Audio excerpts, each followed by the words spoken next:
Surat મનપાના central ઝોનમાં આરોગ્ય વિભાગની બેદરકારીથી ઠેર ઠેર ગટરો ઉભરાતા રોગચાળાની ભીતિ સેવાઈ રહી છે. રુસ્તમપુરા પોલીસ ચોકીના પાછળના વિસ્તારમાં ગટરો ઉભરાવાની સમસ્યાને લઈ સ્થાનિક લોકો ત્રાહિમામ પોકારી ઉઠ્યા છે. સ્થાનિક લોકોએ વારંવાર લેખિત રજૂઆત કરવા છતાં મનપા તંત્રનું પેટનું પાણી પણ હલતું નથી. ચોમાસાની ઋતુ ચાલી રહી છે. મચ્છરજન્ય રોગચાળો ફાટી નીકળવાની દહેશત છે. તો ગટરના પાણી પીવાના પાણીની લાઇનમાં ભળી જવાનો ડર પણ સતાવી રહ્યો છે.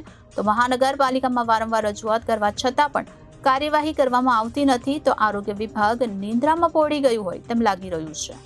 સુરત મનપાના સેન્ટ્રલ ઝોનમાં આરોગ્ય વિભાગની બેદરકારીથી ઠેર ઠેર ગટરો ઉભરાતા રોગચાળાની ભીતિ સેવાય છે.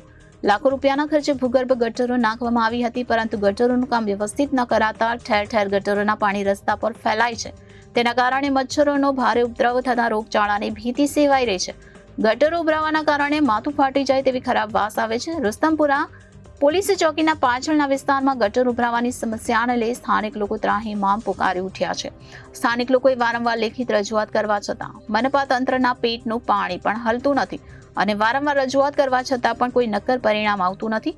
ચોમાસામાં ગંદકીના કારણે મચ્છરોનો ભારે ઉપદ્રવ ફેલાવાના કારણે ઘેર ઘેર માંદગીના ખાટલા જોવા મળે છે. ત્યારે રુસ્તમપુરા પોલીસ ચોકીના પાછળના વિસ્તારમાં ગટર ઉભરાવાની સમસ્યાને લઈ સ્થાનિક લોકો ત્રાહિમામ પોકારી ઉઠ્યા છે.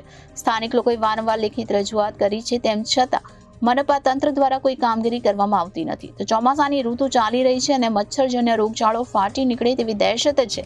તો ગટરના પાણી પીવાના પાણીની લાઇનમાં ભળી જવાનો પણ ડર હાલ સેવાઈ રહ્યો છે. તો મહાનગરપાલિકામાં વારંવાર રજૂઆતો કરવા છતાં કાર્યવાહી કરવામાં આવતી નથી.